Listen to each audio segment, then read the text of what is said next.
입으신 분들을 환영합니다. 계신 곳에서 거룩한 마음과 자세로 또 찬양하심으로 함께 임하시겠습니다.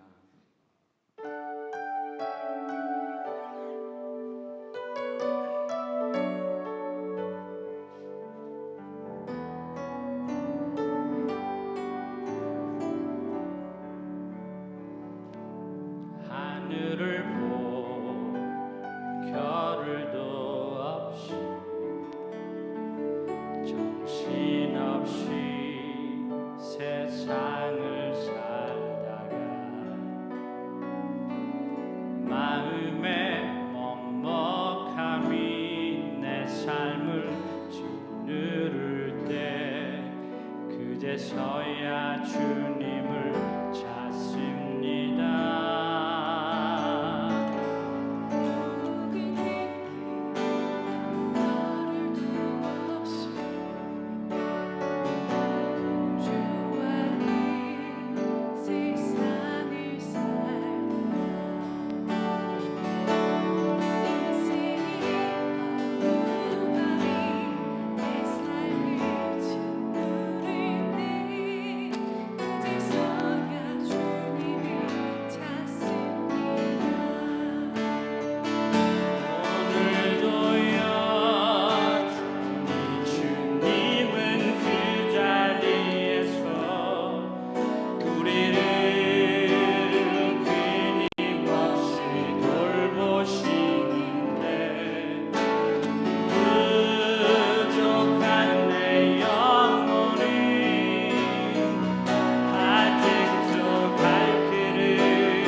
그제서야 주님을 찾습니다.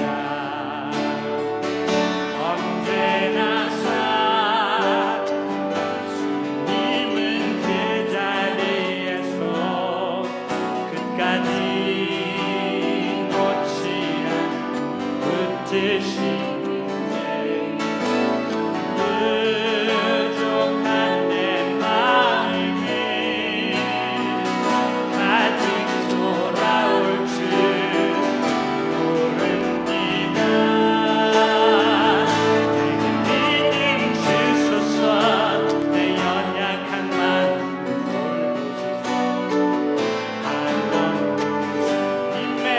사랑 알게 하소서.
세상도 예수 내 마음 마시 하루를 살아도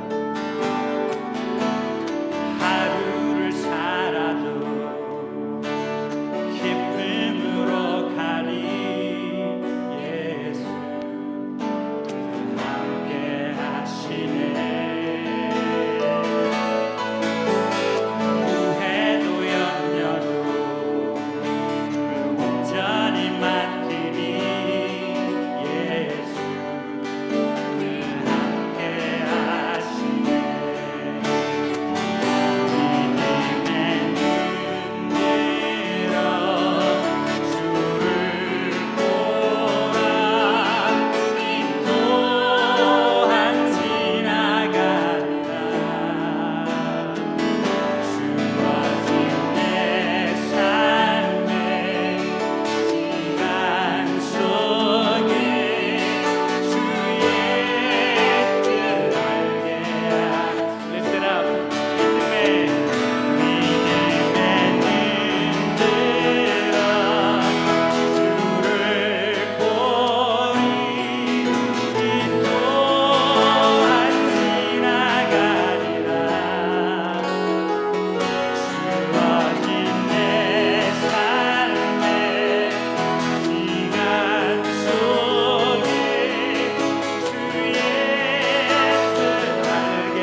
잠시 기도합니다. 하나님 아버지, 오늘도 우리에게 예배드릴 수 있는 마음을 주셔서 감사합니다.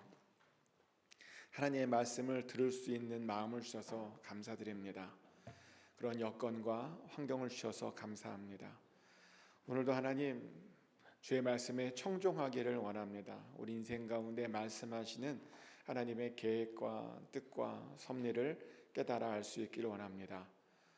아버지 하나님, 이 시간 우리의 마음과 심령을 녹토로 바꿔주셔서 말씀 주어지는 말씀에 아멘으로 응답하게 하여 주시옵소서. 그래서 하나님을 기쁘시게 하는 삶을 살게 하여 주시옵소서. 오늘도 우리 가운데 함께하여 주심에 감사드립니다. 좌정하여 주시고 예배를 흠양하여 주시옵소서. 예수 그리스도 이름으로 기도드렸습니다. 아멘. 오늘 같이 나눌 말씀은 다니엘 6장 10절 말씀입니다.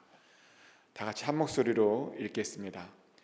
다니엘이 이 조서에 왕의 도장이 찍힌 것을 알고도 자기 집에 돌아가서는 윗방에 올라가 예루살렘으로 향한 창문을 열고 전에 하던 대로 하루 3번씩 무릎을 꿇고 기도하며 그의 하나님께 감사하였더라. 아멘. 오늘 본문을 보면 다니엘은 하루에 3번씩 기도했다라고 이야기합니다. 기도하면 죽는다라고 하는 것을 알고 있었는데요. 그럼에도 불구하고 매일 하루에 3번씩 예루살렘을 향하여 창문을 열고 기도했다라고 이야기합니다. 다니엘은 이렇게 어떠한 상황에서도 하루에 3번은 기도하기로 결정하고 그런 습관이 있었던 것이죠. 그리고 바로 그 이유 때문에 다니엘은 하나님께 크게 쓰임 받았습니다.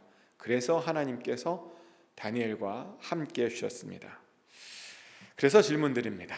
여러분들은 하루에 몇 번씩 기도하십니까? 우리도 가능하면 하루에 3번씩은 기도하면 좋을 것 같습니다. 근데 이렇게 이야기하면요, 보통 사람들이 이런 말을 해요. 자신은 다니엘이 아니라고, 다니엘처럼 이렇게 대단한 사람이 되고 싶은 생각도 없다고. 그리고 하루에 그렇게 3번씩 기도할 필요가 꼭 있냐고 그런 말을 합니다. 물론 기도에 횟수가 중요한 것은 아닙니다. 사실 우리는 하루에 1번씩만 기도해도 하나님과 아주 깊은 친밀한 관계를 유지할 수 있습니다. 그런데 문제는 많은 사람들이 그 단 1번도 잘 기도하려고 하지 않는다라고 하는 것이 문제죠. 많은 분들이 그냥 식사 기도하는 것으로만 만족하며 산다는 겁니다. 물론 식사 기도를 통해서도 우리가 하나님과 친밀한 관계를 유지할 수 있습니다. 저도 그랬던 것 같아요. 군대에 있었을 때 따로 기도 시간을 내지 못하다 보니까 식사 기도 시간에 어떻게든 하나님을 더 붙잡으려고 애써 기도했고요. 그러다 보니 하나님과 또 그 식사 기도를 통해서 친밀했던 그런 경험이 있습니다. 근데 그때는 특별한 상황이고요. 평소에 우리들은 식사 기도 말고 또 다른 기도 시간이 있어야 된다는 겁니다. 다니엘처럼은 아니더라도 좀 우리만의 어떤 기도 시간이 있어야 된다는 겁니다. 그리고 사실요, 다니엘은 다른 우리 믿음의 선배들에 비교해 보면 적게 기도한 겁니다. 다니엘이요, 적게 기도한 거예요. 왜냐하면 우리 다른 믿음의 선배들은요, 하루에 8번씩 기도했거든요. 실제로 그런 기도가 있어요. 혹시 성무일도라는 것 아십니까? 성무일도에 보면 8번씩 기도했대요. 자정에 1번, 새벽 3시에 1번, 새벽 6시에 1번, 오전 9시에 1번, 정오에 1번, 오후 3시에 1번, 6시에 1번, 오후 9시에 1번, 3시간 간격으로 1번씩 기도하는 것이 우리 믿음의 선배들의 규칙이었답니다. 굉장히 피곤했을 것 같아요. 그죠? 3시간에 1번씩. 이게 왜 피곤하냐면 이렇게 지키려면 잠을 자다가 3시간에 1번 일어나는 거거든요. 잠을 쭉 자지 못한다는 겁니다. 그런데요, 이렇게 쭉 자지 못하면 우리 간에 무리가 돼서요, 사람을 굉장히 피곤하고 지치게 만듭니다. 그래서 이제 나중에 이렇게 기도하다가 보면 나중에 바꿔요. 8번은 너무 많은 것 같다. 5번씩 해야 되겠다라고 바꿔요. 이게 누가 제안한 거냐면 존 칼뱅이 제안한 거거든요. 장로교를 세운 사람이죠. 칼뱅은 이렇게 권면했습니다. 아침에 일어나서 1번, 하루 일과를 시작하기 전에 1번, 밥을 먹으러 식탁에 앉아서 1번, 식사가 끝나고 1번, 일을 마치고 잠자리에 들 때 1번, 이렇게 기도하랍니다. 근데 조금 이상해요. 이상한 점 찾았어요? 뭐죠? 왜 밥을 1번만 먹나 봐요. 참 이상하죠? 밥을 먹을 때는 그렇게 따지면 이게 4번이 더 붙는 건데 좀 이상한 것 같긴 해요. 예전에는 그랬나 보죠. 밥을 1번만 먹었나 보죠. 아무튼 칼뱅은 우리가 이렇게 기도해야 된다라고 권면했습니다. 그러다가요, 이게 1960년, 70년대에 젊은 대학생들을 중심으로 큐티라고 하는 것이 유행하면서 하루에 1번씩 기도하는 것으로 바뀌게 됩니다. 그리고 요즘은 아무도 하루에 8번씩 6번씩 5번씩 기도하라고 말하지 않고요, 하루에 1번만 기도해도 된다라고 말을 하죠. 그러면서 우리가 경건의 시간을 가져야 된답니다. 큐티 알잖아요. 경건의 시간을 가져야 된답니다. 그러면서 신학교에서도 그런 큐티라고 하는 경건의 시간을 가르치기도 하죠. 큐티를 통해서 어떻게 말씀 묵상하고 그 묵상한 말씀을 가지고 어떻게 기도해야 되는지를 가르쳐 줍니다. 저도 신학교에서 배웠던 기억이 납니다. 물론 신학교 들어가기 전부터 알고 있었지만 신학교에 들어가서 더 깊이 배웠다는 겁니다. 그래서 요즘은요, 많은 이들이 기도할 때 큐티에서 한 대로 말씀을 묵상하고 그 묵상한 말씀을 가지고 기도를 합니다. 마치 우리가 새벽 예배 때 그렇잖아요. 새벽 예배도 말씀을 듣죠. 그리고 들은 말씀을 가지고 기도를 합니다. 그런데 큐티도 그렇다는 겁니다. 말씀을 충분히 묵상하고 그 묵상한 말씀을 가지고 기도하고 있다는 것이죠. 그런데요, 이런 시스템이 잡힌 지가 불과 5, 60년도 채 안 되는 그런 방법이라는 겁니다. 그 전까지는 시간을 정해놓고 하루에 5번 혹은 하루에 8번씩 기도문을 가지고 기도했었죠. 우리의 원래 전통적인 기도 방법이요, 기도문을 가지고 기도했다는 겁니다. 자, 어떤 것이 좋을까요? 기도문을 적어서 우리 믿음의 선배들은 기도했는데 기도문을 적어서 기도하는 게 좋을까요? 아니면 말씀을 묵상하고 그 묵상한 말씀으로 기도하는 것이 더 좋을까요? 이게 바뀐 트렌드거든요. 사실 저는요, 둘 다 좋다고 생각합니다. 하루에 8번, 5번은 아니더라도 기도 시간을 정해서 기도하고 또 그 중에 한 번은 기도문으로 기도하는 것이 굉장히 저는 유익하다고 생각합니다. 사실 저도 그래서요, 예전에는 기도문으로 기도했던 적이 있습니다. 아침 기도문을 만들었고요. 그 아침 기도문을 가지고 아침마다 기도했었던 적이 있습니다. 물론 요즘은 또 그냥 기도하기도 해요. 사실 저희 가정은 저녁에 다 같이 모여서 기도하는 그런 전통을 좀 만들었습니다. 멀리 사는 아이들은 영상으로 참여해서 저녁에 모여서 같이 기도를 합니다. 모여서 가족의 중요한 기도 제목을 나누고 또 그러면서 아이들을 한 명씩 축복을 합니다. 아이들의 진로를 위해서 또 만남의 축복을 위해서 축복을 해줍니다. 그리고 그렇게 매일 저녁마다 기도했더니요, 가족 사이가 굉장히 더 친밀해졌습니다. 그리고 아이들이 잘못된 길로 가지 않으려고 노력하는 모습을 봅니다.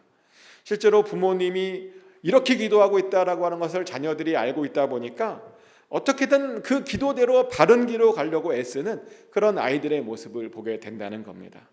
그래서 사실은 저녁마다 기도 드릴 때 가족끼리 모여서 기도하는 것은 굉장히 큰 도움이 되고 가족에게 유익하죠. 그래서 저는 그렇게 여러분들도 하기를 좀 권면드립니다. 그리고 또 아침에는요, 우리가 기도할 때 말씀을 가지고 기도하면 굉장히 좋습니다. 매일 아침에는 들은 말씀이나 묵상한 말씀으로 기도해야 된다는 겁니다. 저는 무조건 아침에는 그래야 된다고 생각합니다. 왜냐하면 말씀이 뭐죠? 말씀은 우리 발의 등입니다. 시편 119편 105절 말씀이죠. 주의 말씀은 내 발의 등이요 내 길의 빛이니이다. 아멘. 주님의 말씀은 우리 발의 등입니다. 주님의 말씀은 우리 길의 빛입니다. 근데 이렇게 말했더니 요즘 사람들이 잘 이게 어떤 느낌인지 잘 몰라요. 제가 그래서 언젠가도 말씀드렸던 것 같은데 제가 이 말씀을 현대적인 말씀으로 다시 제가 이렇게 말씀드렸죠. 주의 말씀은 내 차의 헤드라이트이고 주의 말씀은 내 길의 가로등입니다 라고 제가 이렇게 바꿔 말씀드렸습니다. 밤에 운전해 보셨죠? 근데 헤드라이트 없이 운전할 수 있습니까? 근데 헤드라이트도 없는데 가로등도 없이 운전해야 된다. 그렇게 운전하면요 금방 사고 납니다. 정말 그래요. 헤드라이트가 켜지지 않고 가로등도 없으면 100% 얼마 있다가 사고 난다는 겁니다. 그런데 말씀이 우리에게 그렇다는 겁니다. 말씀은요 안개가 자욱히 낀 우리 인생에 가야 할 길을 비춰주는 것입니다. 말씀은 아무것도 보이지 않아 어두컴컴한 우리 인생에 가야 할 그 길을 아주 분명하게 보여주는 것이, 비춰주는 것이 바로 말씀이라는 것입니다. 그래서 말씀을 따라가면 항상 안전합니다. 그런데 아침마다 말씀을 듣고 그 들은 말씀을 묵상하면, 그래서 그 말씀으로 우리 인생의 길을 비추게 한다면 그 삶이 얼마나 안전할 수 있겠습니까? 정말 안전합니다. 말씀을 아침마다 우리의 인생에 비추면 우리의 삶이 안전할 수 있다는 겁니다. 근데 이렇게 말했더니 어떤 분은 그래요. 자기는 말씀을 어떻게 묵상하는지 잘 모르겠다고. 그런데요, 사실 말씀의 기본은 원래 전통적으로는 묵상이 아닙니다. 말씀의 기본은 들음입니다. 믿음이 어디서 나죠? 믿음은 들음에서부터 나는 겁니다. 하나님께서 우리에게 원래 원하셨던 그 말씀을 깨우치는 방법은요, 듣는 것이었습니다. 성경이 처음 나왔을 때 그 성경은 절대로 읽는 책이 아니었습니다. 누군가가 읽어준 것을 듣는 책이었습니다. 그래서 우리는 기본적으로 말씀을 많이 들어야 됩니다. 그것이 바로 말씀을 우리 인생 가운데 비추는 것입니다. 근데 그렇다고 또 듣는 것에만 또 만족하라, 뭐 그런 말은 아닙니다. 한동안은 하나님께서 역사를 보면 듣게 해주셨는데 또 인쇄기술을 발견해 주셔서 우리가 말씀을 읽게 해주셨죠. 그래서 우리는 성경도 사실은 읽고 묵상해야 됩니다. 우리가 직접 우리 눈으로 보고 읽어야 된다는 겁니다. 그런데 그렇게 읽을 때 제가 여러분에게 좀 도움이 될 만한 그런 읽는 방법을 좀 소개해 드리면, 이것은 마틴 루터가 소개해 준 방법인데요. 마틴 루터에 따르면 우리가 성경 읽을 때 이렇게 질문을 던져야 된답니다. 그 말씀 안에서 우리가 따를 만한 본보기가 있는가? 그 말씀 안에 순종해야 될 명령이 있는가? 그 말씀 안에 피해야 할 잘못이 있는가? 또 그 말씀 안에 용서받아야 할 죄가 있는가? 또 그 말씀 안에 당당히 내서야 할 어떤 약속이 있는가? 또 그 말씀 안에 하나님 자신에 대해서 새로이 알려주는 것이 있는가? 이 질문을 던지며 말씀을 우리가 봐야 된답니다. 그리고 그 질문을 던지고 그 답을 찾고 그 답을 가지고 우리가 기도해야 된다는 것입니다. 사실 저도요, 말씀을 묵상하고 말씀을 읽을 때 이 질문대로 합니다. 정말 이 질문대로 하면 하나님에 대해서 새로 깨닫게 될 때가 있습니다. 그리고 저의 부족한 점, 제가 고쳐야 될 점이 보이기도 합니다. 그리고 그렇게 말씀을 따라 질문을 가지고 묵상하면요, 믿음이 점점 깊어지는 그런 경험을 했던 적이 많습니다. 그래서 저는 이렇게 말씀을 묵상합니다. 근데 여러분들도 이렇게 묵상하고 또 묵상한 것을 가지고 그렇게 기도해야 된다는 것입니다. 그리고 동시에 저는요, 사실은 아침마다 제가 말씀을 가지고 선포하며 기도하는 것이 있습니다. 이것은 비밀입니다. 우리끼리. 이제 다른 교회에 보이는 모르는데, 제가 오랫동안 신앙생활하면서 제가 제 나름대로의 비법을 하나 만들었는데요. 저는 아침마다 말씀을 가지고 기도를 합니다. 아침마다 제가 고백하는 건 이런 겁니다.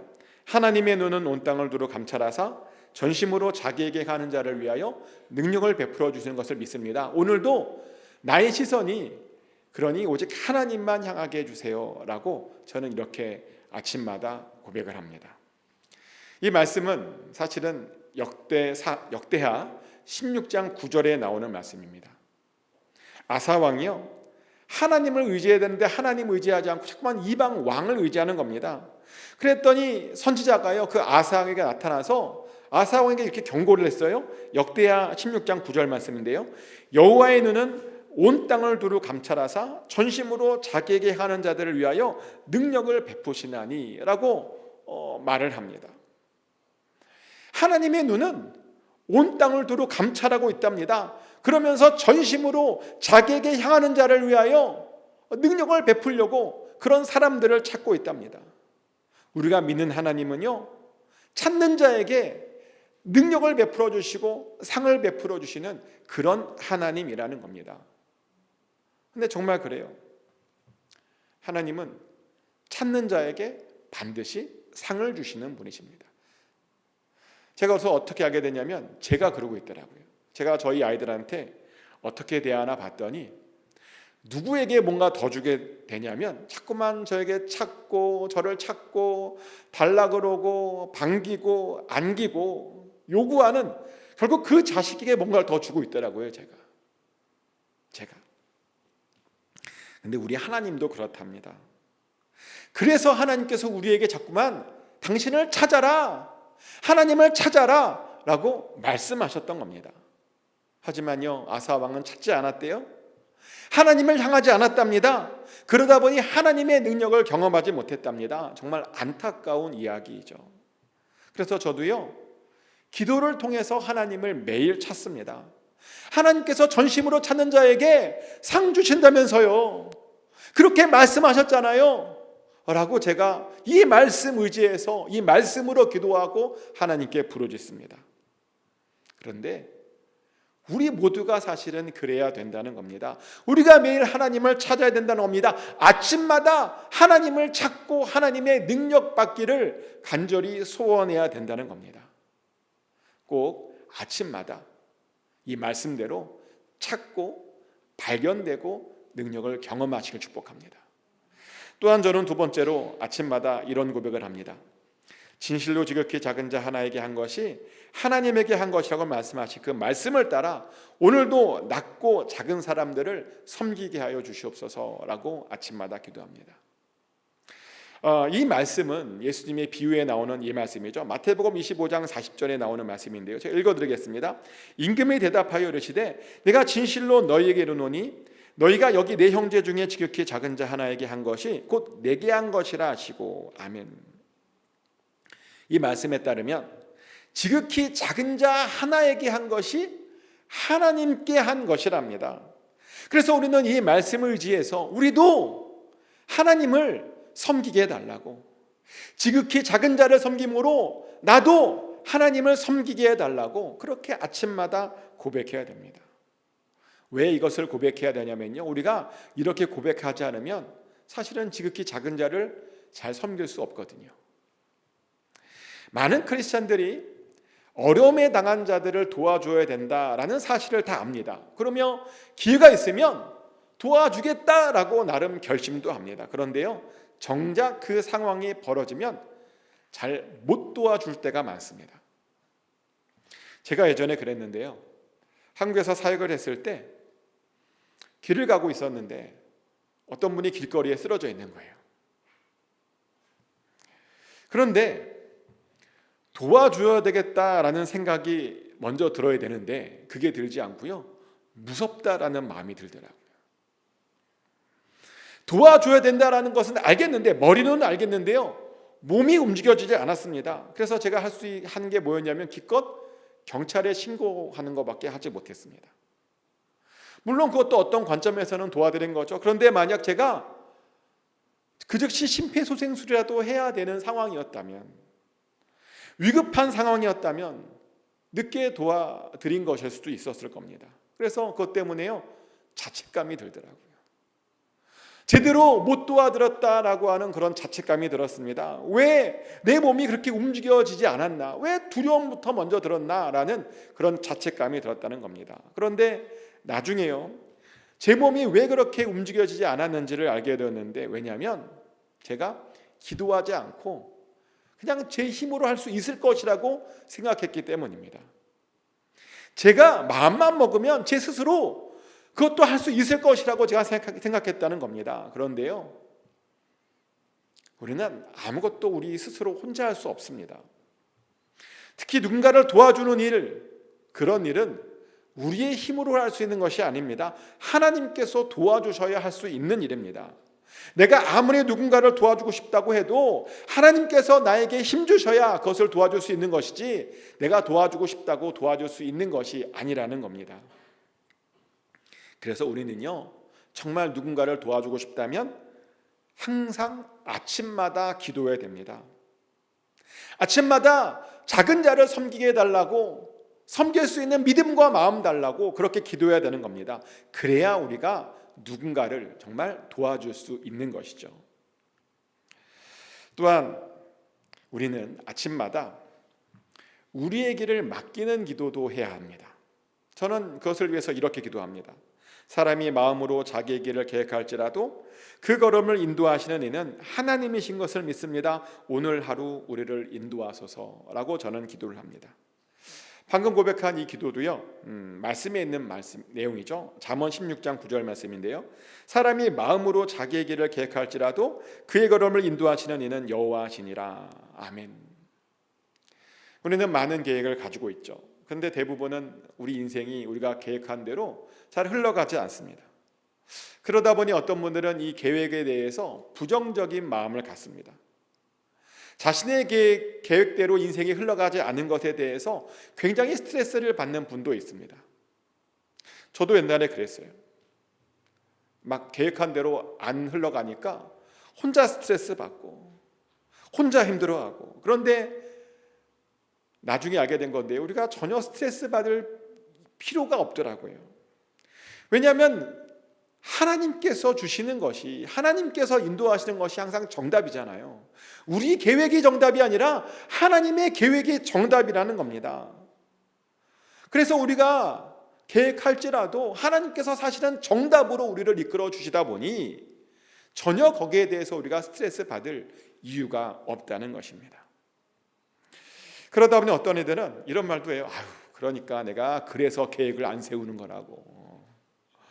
내가 하나님께서 다 알아서 하시니까 내가 계획을 안 세우는 거라고 말을 합니다. 근데 또 그건 아니에요.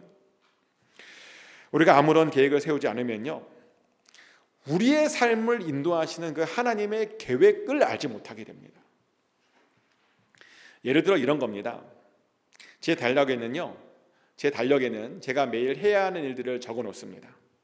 오늘 같은 경우는 오전에 공항 갔다 오는 일이 있었고요.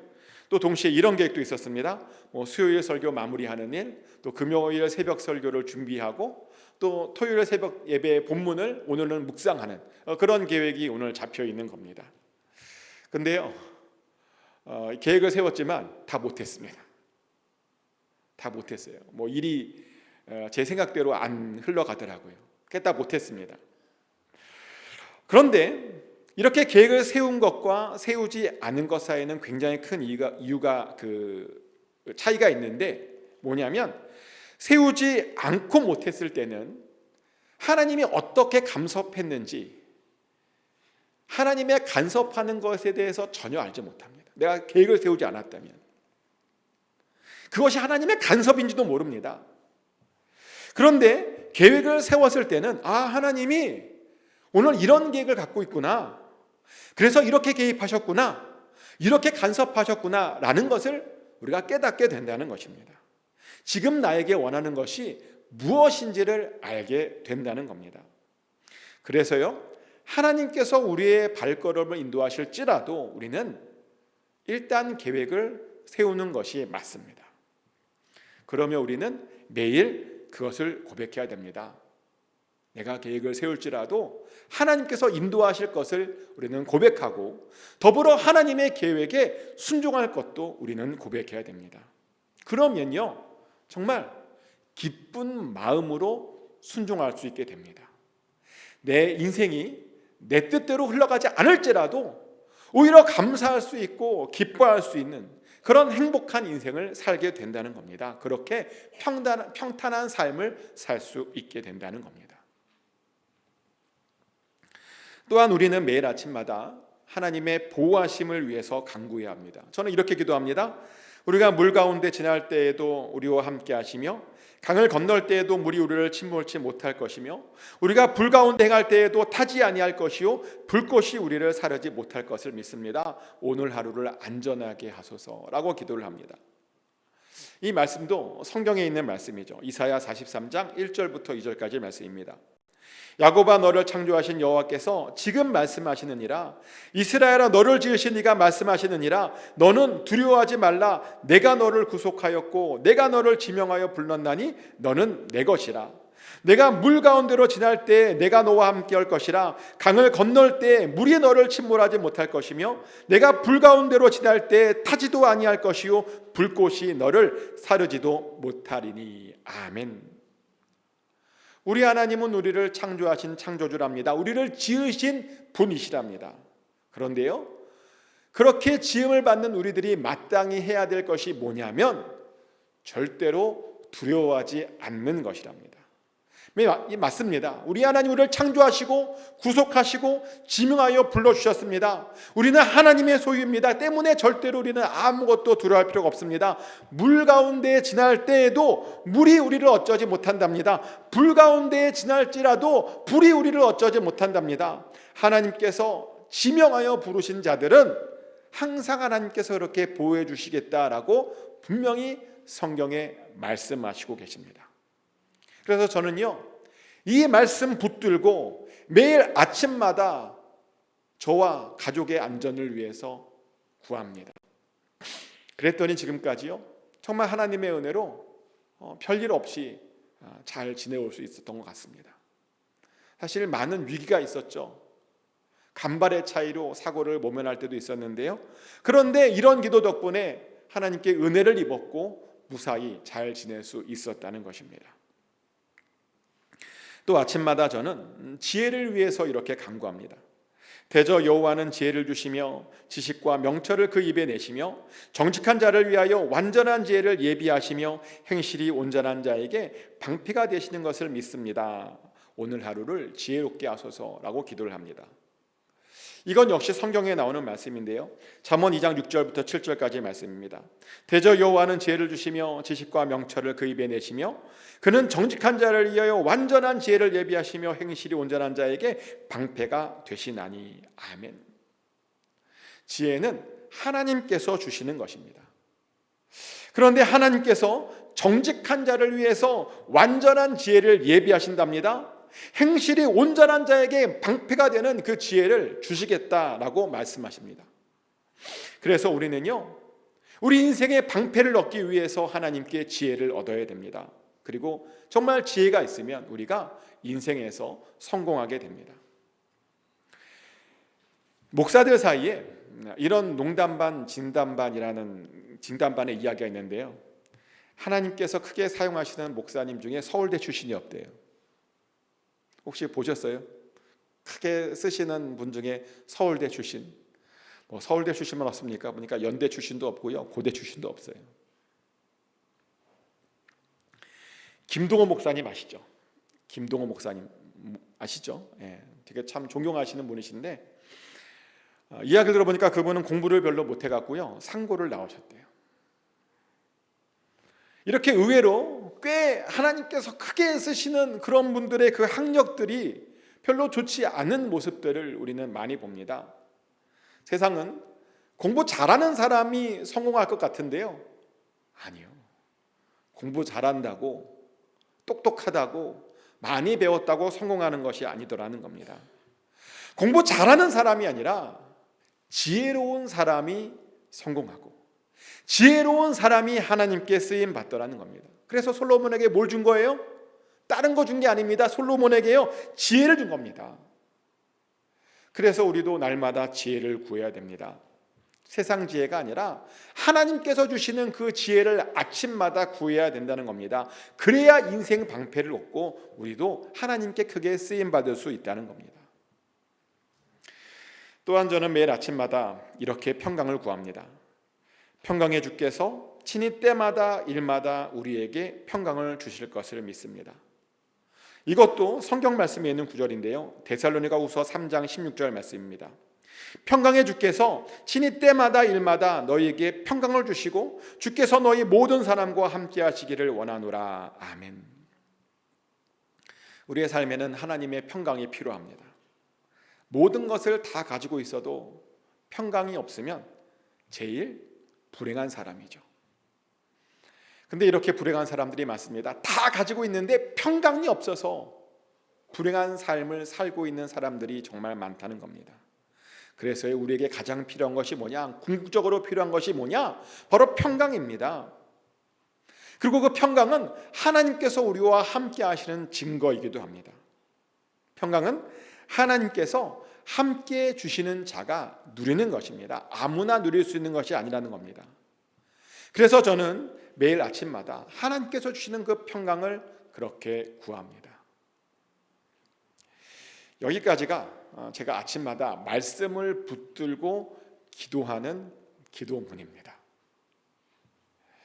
제가 이 문장들을 한번 연결해 보겠습니다. 그래서 저는 어떻게 기도하냐면요, 하나님의 눈은 온 땅을 두루 감찰하사 전심으로 자기에게 향하는 자를 위하여 능력을 베푸신 것을 믿습니다.